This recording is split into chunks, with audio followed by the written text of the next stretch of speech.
Okay, let's go. আসসালামু আলাইকুম সবাইকে। আশা করি আপনারা সবাই অনেক ভালো আছেন।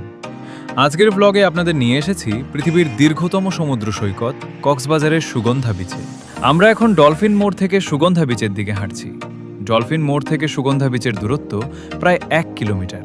আর মজার বিষয় হলো আমাদের হোটেলটি ছিল সুগন্ধা বিচের একেবারে পাশে, তাই হোটেল থেকে মাত্র 2 মিনিট হেঁটেই আমরা সমুদ্র সৈকতে পৌঁছে গেছি।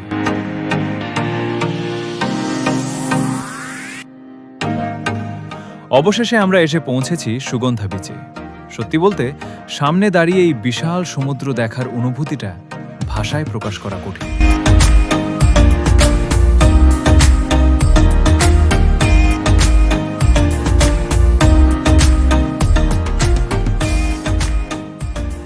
Vamos!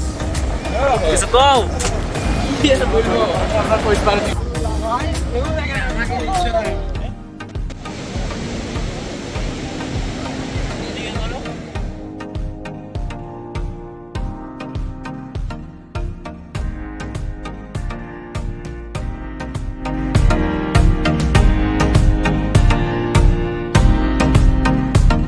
চারদিকে শুধু ঢেউয়ের গর্জন, শীতল বাতাস আর এক মনোমুগ্ধকর পরিবেশ।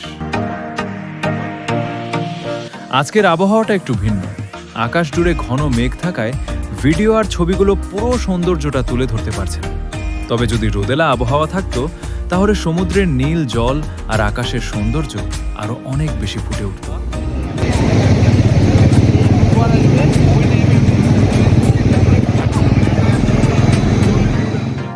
আজ সমুদ্রও বেশ উত্তাল।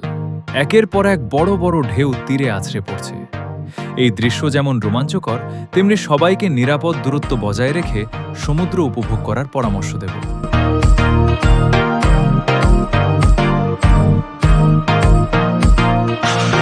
আর যদি কক্সবাজারে ঘুরতে আসেন তাহলে বিকেলের সময়টা একদম মিস করবেন না। সূর্য যখন ধীরে ধীরে অস্ত যেতে থাকে তখন পুরো আকাশ লাল, কমলা আর সোনালী রঙে রঙিন হয়ে যায়। সেই সময় পর্যটকেরা ছবি তোলেন, ভিডিও করেন আর স্মৃতিগুলো ক্যামেরায় বন্দি করে রাখেন। বিশ্বাস করুন, সেই মুহূর্তটা জীবনের অন্যতম সুন্দর অভিজ্ঞতা হতে পারে।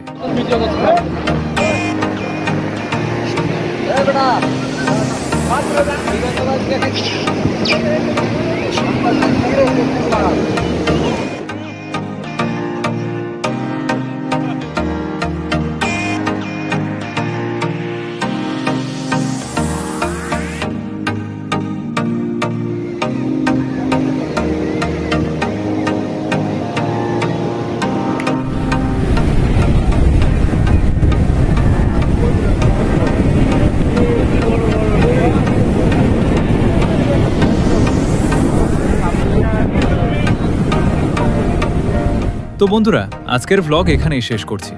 ভিডিওটি যদি আপনাদের ভালো লেগে থাকে তাহলে অবশ্যই একটি লাইক করবেন, চ্যানেলটি সাবস্ক্রাইব করবেন এবং নতুন নতুন ট্রাভেল ভ্লগ সবার আগে দেখতে বেল আইকনটি অন করে রাখবেন। দেখা হবে পরবর্তী ভ্লগে নতুন কোনো সুন্দর জায়গা নিয়ে। ততক্ষণ পর্যন্ত সবাই ভালো থাকবেন, সুস্থ থাকবেন। আল্লাহ হাফেজ।